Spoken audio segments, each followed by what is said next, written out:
Now we would like to welcome Juliet Cook, our valedictorian. Good afternoon, Mr. Hunter, distinguished guests, illustrious faculty, and of course, my fellow IB2 graduates. I am humbled and honored by this opportunity to speak to you all today. I express my deepest gratitude to the teachers, administrators, and other faculty members of Hermitage for their commitment to us, for their words of encouragement, and for their invaluable insight throughout the program. I thank all the parents who have provided their support, both emotional and financial, over the past 2 years, especially in the desperate times. I'm sure you have all had to deal with some dramatic IB meltdown of some sort or another. Before I focus on our time in the IB program, permit me to reminisce. I started school at Hermitage in 1997, at the tender age of 3. Apparently, after my first day, I got home and said, "That was fun, but I don't think I'll go back again." Luckily, my parents decided not to bow to my wishes, and I have ended up, 15 years later, with a stellar education. During that time, I have made many friends, some of whom I'm lucky enough to see every day. To think that all of those years have led to this moment is a scary thought, but also one that makes me smile uncontrollably. 15 years at Hermitage, and I think I've turned out all right. Looking back, I realized that I could not have asked for a better environment to grow up in. Maison Lafitte is a very special place, but I believe that this is largely due to this school. We are a mosaic of different cultures, taught to welcome diversity, opportunity, tolerance. Hillary Clinton got it right when she quoted the African proverb, "It takes a village to raise a child."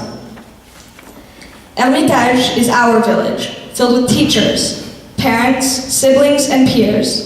We have been guided, nurtured, and educated, caringly watched over as we blossomed into inquisitive and passionate young adults.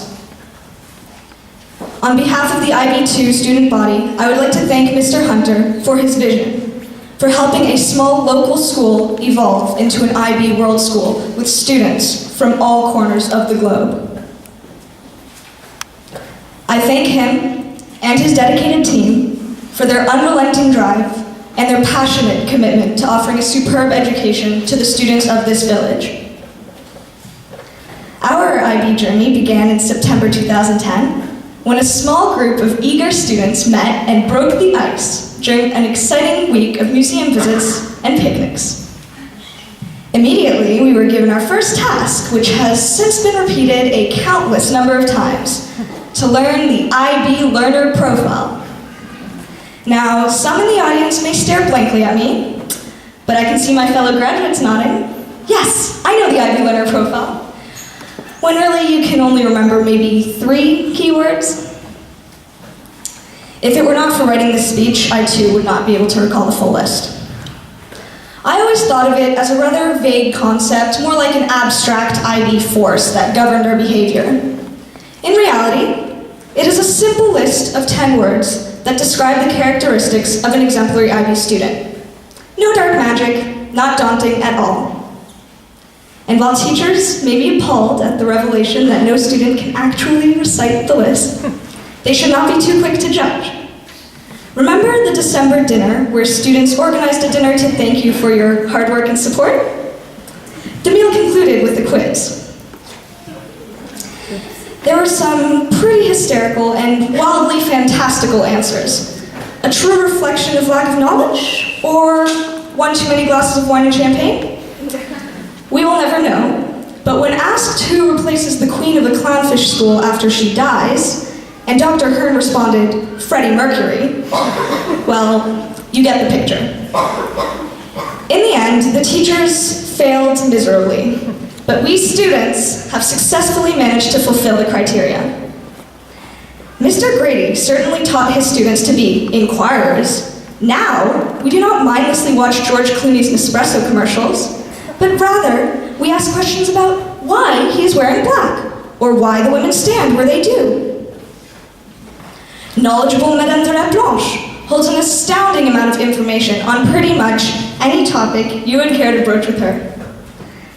Dr. Beaumer has turned us all into critical thinkers, always poking holes in our arguments and daring us to question what we know. Okay. One thing that they have all taught us to be is to be better communicators.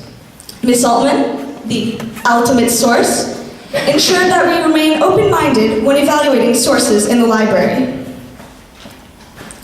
We have learned to be caring, thanks to Mrs. Weinrich, who signs her emails Mrs. W, and who, rain or shine, graced us every morning with an uplifting smile. We have also become risk-takers, sneaking into the school ninja style at night in order to set up for senior prank day. Mr. Regham's ubiquitous shh kept noise levels down and allowed us to be reflective. Mr. Ben Hunter stimulated us to become more balanced in our lives, organizing challenging projects, yet revitalizing us with cast outings like Park Asterix. And Principal Mrs. Prard warned us never to cheat. We thank her for her unwavering guidance and keeping us on the straight and narrow. However, we have such a unique bunch of teachers that the Hermitage IB learner profile cannot be limited to 10 little words. What about some recognition for fashion conscious?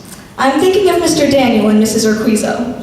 I would not be surprised if they consult about the latest trends. We cannot forget about the queen of tangents, Mrs. Colley. Not only is she good at teaching them, but also at going off on them. Mrs. Dandrel and Mrs. Dubos are noted for their energy. I can hear Mrs. Dandrel's voice echoing, "Let's brainstorm, class!" Madame Rampon and Madame Fontaine, in true French custom, refused to teach if students had not greeted her properly, making them all the more polite. Dr. Webb, with a quiet intensity, imparts her love for biology.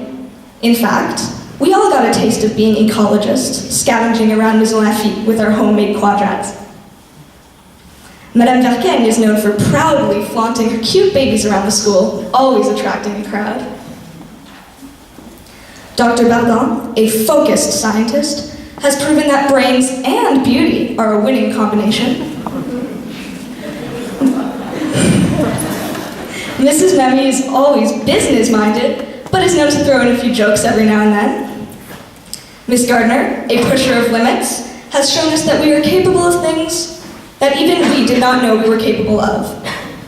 Dr. Sakia, whose unconventional methods were nevertheless thought-provoking, from teaching us about Verfremdungseffekt and its pronunciation, to her personal and improved pre-story to Medea, and finally, to her famous glass jar of candy, making Shakespeare all the more fascinating.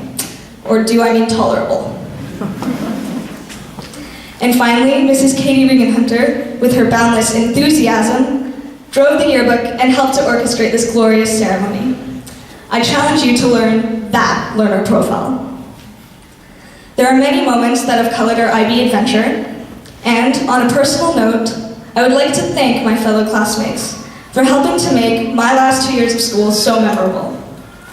May we always remember the Christmas flash mob, the fou rire, the explosions that may or may not have occurred in the labs, the digging adventure in the Wagram Gardens, the secret egg mascot, the IB lock-in, our picnics on the pelouse, tagging the common room.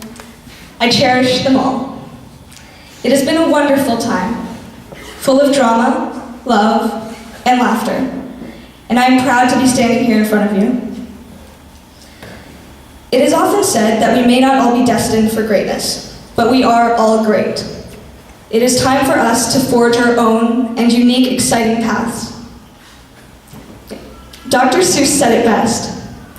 Be who you are and say what you feel, because those who mind don't matter, and those who matter don't mind.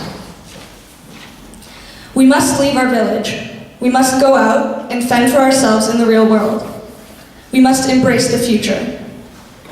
Permit me a final quote from Jean Jaurès. Il ne faut aucun regret pour le passé, aucun remords pour le présent, et une confiance inébranlable pour l'avenir. Thank you all, and graduates, see you in 10 years for reunions!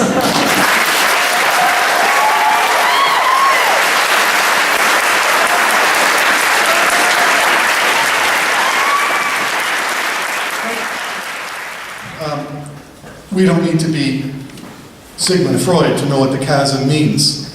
The chasm means you are separated from this body. You cannot cross this space. You are not going to be among us.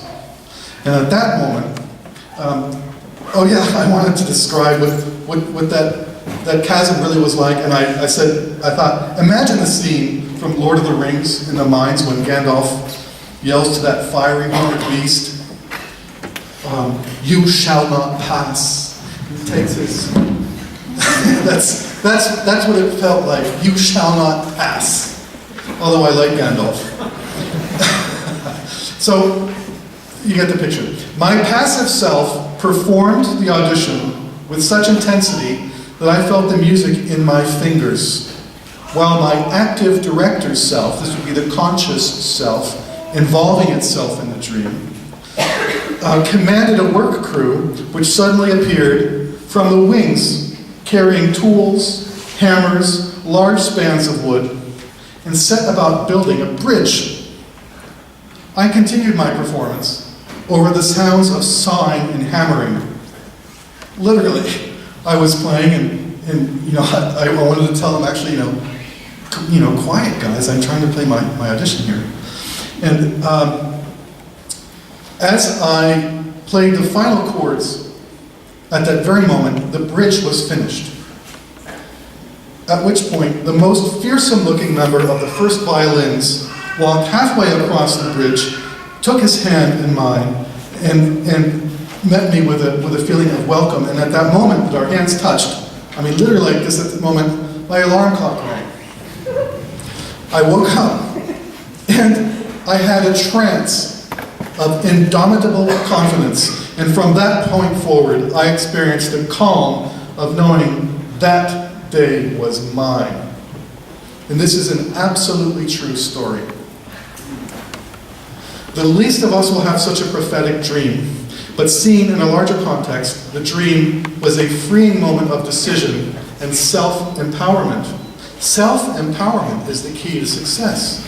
If you don't feel the power within yourself, it's hard to create the future you envision. Perhaps therein lies the strength to remake ourselves, the path to human greatness spoken of by Gandhi. When a moment comes for you, a moment of challenge, I am confident that you will find a path that takes you to the place where providence can lend you a hand. I wish only to express my joy for you and my hope and belief that you will use your talents with confidence. The role of luck and the improbability of success against odds could cause us to shy from our goals. A blissful ignorance that takes no heed of roadblocks nor of any hindrance is a blessing of uncountable worth. Providence really will take your hand, as did my scary colleague turned friend. His name is Laurencio. I never confessed to him just how scary he really is, nor have I thanked him yet for welcoming me into the orchestra those many years ago, even though it was just a dream. Maybe I'll thank him tomorrow on the first day of the rest of my life. Thank you very much.